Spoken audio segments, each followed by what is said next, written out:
Good morning again. This is Dr. Karanja. I just want to welcome you to Breakfast with the President.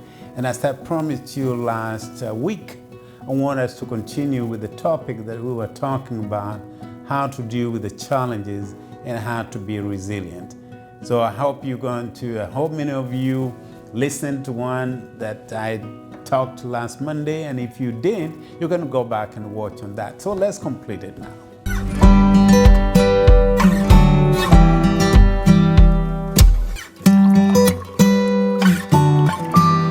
The second point, as Dr. Johnson said, is abide in his presence. And that's what David said, in his presence I want to be.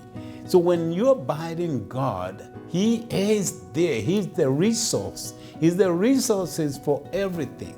I know my wife always praying this prayer that in case or in the time when the challenges are harder or more difficult than I am, Lord, provide me to the rock that is higher than myself. You stand higher than where you are. Because we all cannot do anything for ourselves. We're going to trust God. We're going to trust high power in there. So abide in him in everything they do. The third thing David tells us is trust his protection. Once you trust God's protection, whether it is when you're financially down, whether it's a disease, whether it's the shooting like the one that happened here, we got to depend on God's protection. And that's the very important thing to understand financially, everything, to know that everything is going to be all right, even when things seems to be so difficult. And I want to assure you that you're not the only one who feel that you are at the end of the road. David, read the whole Psalm 61, he says that. He says, I'm praying for you from the end of the world. We know that was not the end of the world, but in his brain, his thinking, his sight was telling him that he is there. Then once you do that, when you abide with him, the third thing that the Psalm 61 teaches that, and also elaborated very well by Pastor Johnson, trust his protection. And I have just said that. The fourth one, he will provide the future.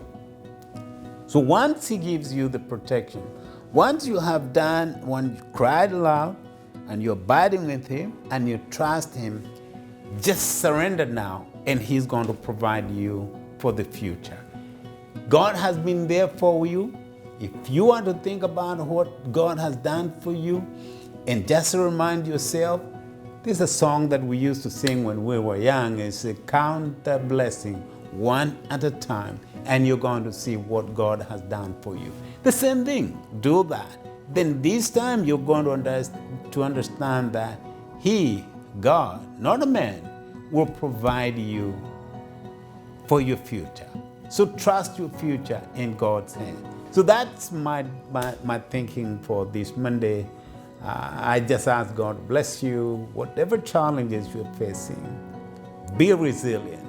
But you by yourself, you can't do it. You're going to trust in God because he is everything and he'll provide it.